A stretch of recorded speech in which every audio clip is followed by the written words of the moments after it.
In much the same way St. Augustine, in his book, Cities of God, codified what it is to be a good Christian. How do you burn the witches? There's a recipe for that. They got to be upside down so the blood does, It's a whole itinerary for how to be a good Muslim. And in his writings contain the assertion that the manipulation of numbers is the work of the devil.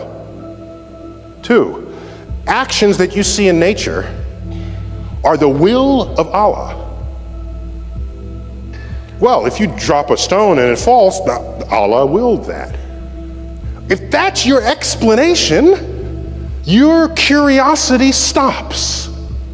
You combine everything happening in nature being the will of Allah to the manipulation of numbers being the work of the devil, and the entire enterprise of that golden era collapses. In America, 90% of the nation would claim to be religious. And you define this in a way that's unambiguous. You don't say, well, do you go to church every Sunday? You don't ask that question. Plenty of people go to church who are not religious. They go to get a date or so. They go for the cupcakes or something. They don't go to be spiritually enlightened. So you ask a different question. You say, is there a God that listens to your prayers? If you answer yes to that, you're religious by anybody's definition. Because your understanding of a deity is that deity is monitoring your daily affairs. So that's unambiguous. This number's dropped in the last couple of years, but it's about 90%. Turns out if you go to college and get an advanced degree, a master's or a doctorate, where these are degrees where you actually question the state of existing knowledge. The undergraduate degree doesn't really do that. You're learning from textbooks that are written by somebody else. Your doctrines are already there. The higher degrees imply that you are questioning the very fabric of the knowledge you had previously learned. Among that community, it's 60%. It has dropped. Well, that's interesting. Let's keep going. How about scientists of all stripes? So biologists, chemists, let's include engineers as well. People who have formal scientific training, mathematicians as well. Okay, what happens next? Drops to 40%. Now, if you look at this number, it looks like, wow, so scientists, the public is 90%, scientists are 40%. No, the drop is not that significant because every scientist has an advanced degree. So in fact, the drop is not from 90 to 40, the drop is from 60 to 40. So becoming a scientist is not as big an effect on whether you're religious as you might otherwise think. Most of the drop comes because you're educated beyond the level of college.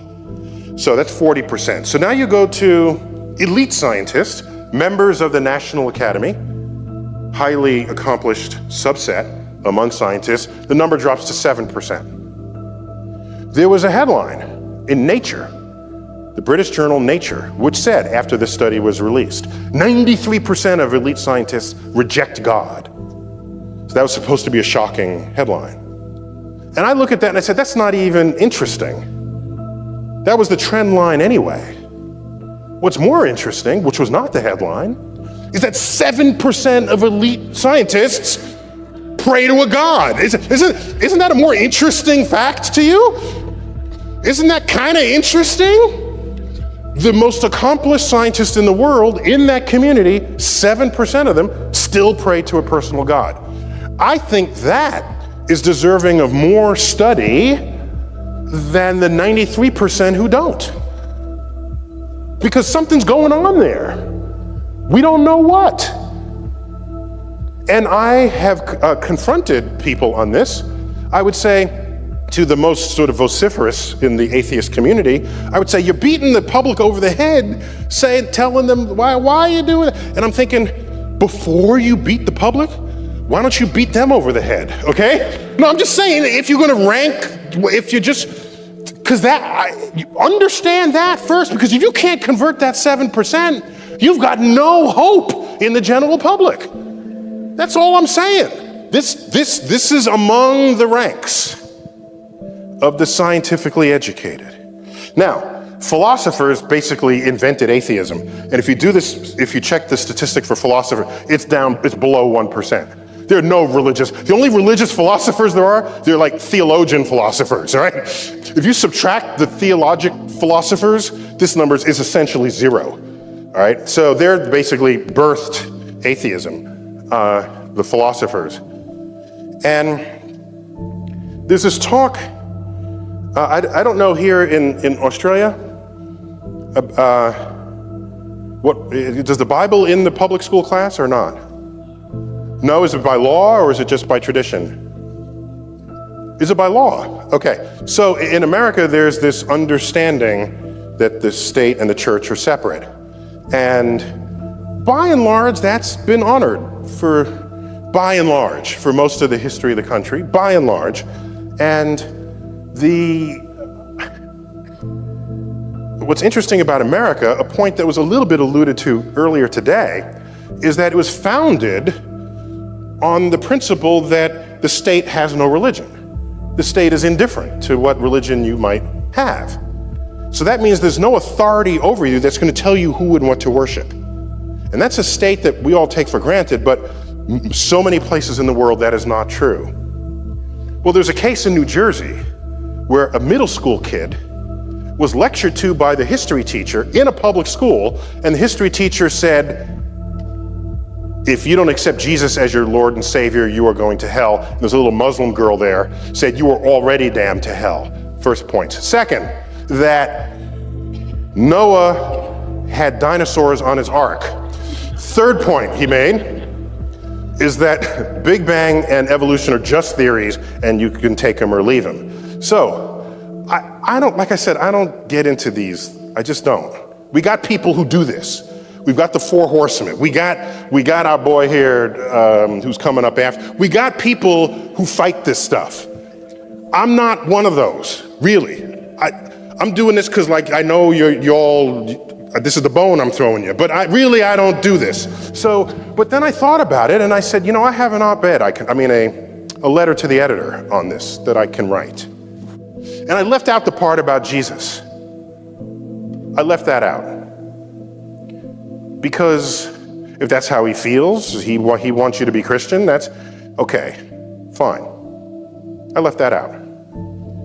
I went to the rest of what he said. And this was my letter, as it appeared in the New York Times. People cited violation of the First Amendment when that's a separation of church and state, essentially. New Jersey school teacher asserted that evolution and the Big Bang are not scientific and that Noah's Ark carried dinosaurs. The case is not about the need to separate church and state.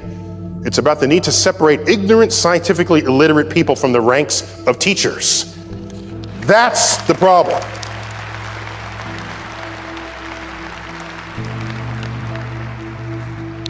If he wants to believe Jesus is his savior, that's not synonymous with being scientifically illiterate, because 40% of American scientists pray to a personal God. What is identical with being scientifically literate is that if Noah was a human being, he did not have dinosaurs on his ark, because humans and dinosaurs did not coexist, all right?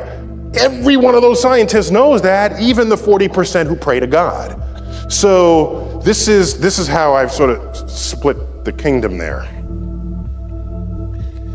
Then you get the billboard wars. Okay, this was fun. Big Bang Theory. You got to be kidding. God. All right. So this goes on. This is what we put up with. All right. So then then there was like, let's come back. Praise Darwin, evolved beyond belief. Freedom from religion found it. So the billboard wars are in progress here. There's some people who are like okay with God and okay with sort of how things evolve, so they ride the fence.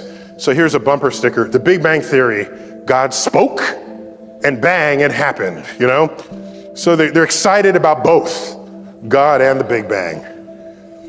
But then we had this idiot back in May, Judgment Day. Did this Judgment Day stuff reach below the equator? Jeez, okay. Yeah, it was. Now the good thing, unlike other predictions, like Jesus will come one day, This had a date, okay? You could test it. This was like easy to test. You just sort of wait around for it, all right? So, now it turns out that May 21st was only the day Jesus was supposed to show up. The actual end of the world is October 21st. So the end of the world is still to come this year. This is directly from the website. So I had to tweet. So this was May 21st. So on May 21st or May 20th, I tweeted this. If Jesus actually arrives May 21st, it'll be easy to convince skeptics. If he doesn't show up, do the faithful become atheists? That was my question. Now, in a Twitter stream, it's a live conversation with complete strangers. Everybody depositing their 140 characters worth of thought. So here this is. There was a huge reaction to that tweet. Now, you would expect that most of my followers, or at least a big fraction of them, would be sort of atheistic. So you'd expect people to say, this guy's an idiot, why are we even spending any time on them? Well, one such person did make such a reply, but not in the way you might think. No, anyone who's read the Bible knows this camping asshole was full of shit from the start. Okay. So what do you do with that? So this is somebody complaining about the prediction of Jesus coming because he says this other guy doesn't know jack about the Bible, but this guy does. And went on, there are other places where people quoted that one can't know when Jesus comes. So the fact that this guy's saying he knows means he doesn't read the Bible. So this is what's out there. People who are ready to vociferously argue about who knows the Bible the least. September 11th, 2001, we just had our 10th anniversary of that. I happen to live 3.5 blocks from what became known as Ground Zero. This image was taken outside my dining room window. The North Tower is on fire. These are 110-story buildings, the World Trade Center towers. This image is the instant the South Tower was hit. It was hit from the left. You could not see the entry point because we're blocked by this other black building. It's a hotel, a 50-story hotel, which is just kind of in the foreground. You see part of the South Tower punching out. This is before the jet fuel had ignited. And when you ignite jet fuel, you set a deflagration wave, not a bomb wave. It's a different kind of wave. It's not accompanied by a shock. This is a split second after that, the fuel has ignited, creating more pressure, and within a split second of that, the entire South Tower was engulfed. And this is fragments of plane and bodies and office coming out the other side. Now, why am I dragging you through this? 62 minutes later, both buildings had collapsed. And there was blue sky where there was once these buildings. This is directly outside of my apartment building, and the emergency vehicles had come. This is the pulverized World Trade Center dust that had settled several inches of it. I say this because shortly after this gentleman got up, President of the United States, George W. Bush. This is actually my photo of him. I was in that room at that time when he spoke. See the medals there on the table? I was on a committee to tell him who to give those medals to, the Presidential Medal of Science. And so he actually gave them to everyone we told him to give them to, except he didn't read their citations. He's smart enough to know not to pronounce any of the science words that were in the citation. So he put the medal around the neck, somebody else read the citations. Shortly after September 11th, he gets up, I don't remember where he gave the speech, and he says, in an attempt to distinguish we from they, he says, our God is the God who named the stars. This is before I was on his Rolodex. You know, I could have saved him from himself, okay? It's a loose quote from Genesis that says God named all the stars in the sky, Okay? First of all, it's the same God, so he's got that wrong. But Allah, God of Islam, and God of the Jewish God, it's the same God. They call them different names, but it's the same book delivering you the same God. Apart from him getting that wrong, he says, our God is the God who named the stars. What he just didn't know, 2/3 of all stars in the night sky have Arabic names. 2/3 of all stars that have names these are all the Arabic star names. All of these. I don't think this is the point he wanted to make. I just think he figured that out. Like I said, it was before I was on his Rolodex. And so you say, well, how does this happen? How do you get a culture where stars in the night sky are named by them? What was going on? How did that happen? And you have to go back 1,000 years, and you get to Islam in what's the golden period of Islam. In that period, algebra was invented. Algorithm is an Arabic word. All these words, they begin with AL, 10 to 1, it's an Arabic word. Our numerals are Arabic numerals. Did you pause and reflect on why we call them Arabic numerals? We just call them that, right? But somebody did good stuff with these numerals. It was in Baghdad 1,000 years ago where they invented algebra. And there was advances in mathematics, agriculture, engineering, all of these fields. All at a time when Europe was disemboweling heretics. So something changed. 12th century, this gentleman came around, Al-Ghazali, a Muslim scholar, learned.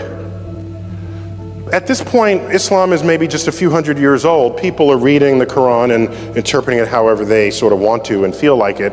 There's not a coherence to the practice of Islam until he comes around and codifies the behavior of a good Muslim. In much the same way St. Augustine, in his book Cities of God, codified what it is to be a good Christian. How do you burn the witches? There's a recipe for that. They got to be upside down so the blood does, It's a whole itinerary for how to be a good Muslim. And in his writings contain the assertion that the manipulation of numbers is the work of the devil. 2, actions that you see in nature are the will of Allah. Well, if you drop a stone and it falls, Allah willed that. If that's your explanation, your curiosity stops. You combine everything happening in nature being the will of Allah to the manipulation of numbers being the work of the devil, and the entire enterprise of that golden era collapses. Now, historians, when they look at that era, they say, well, the Mongols came and so historians think of the world in terms of wars and kings. They think less about it philosophically, about intellectual movements or the absence thereof. Islam rose again after this period, didn't have science associated with it. No new inventions in math. You look at the period of Islam in Spain, the period where the great Alhambra was built. There is no attendant science going on there. It's done, it's gone, and it is a cost that exists to this day. There is 1.3 billion Muslims in the world today who are not participants on the frontier of scientific discovery. What's the best measure of this? Just check out the Nobel Prizes. I tallied them, okay? How many Jews have won the Nobel Prize? In the sciences, here they go. 25% of all Nobel Prizes in the sciences are won by Jews. How many Jews in the world? About 15 million tops? 15 million? How many Muslims in the world? 1.3 billion, which is huger, way huger than 15 million. How many Muslims have won the Nobel Prize in the sciences? 2.5. 2.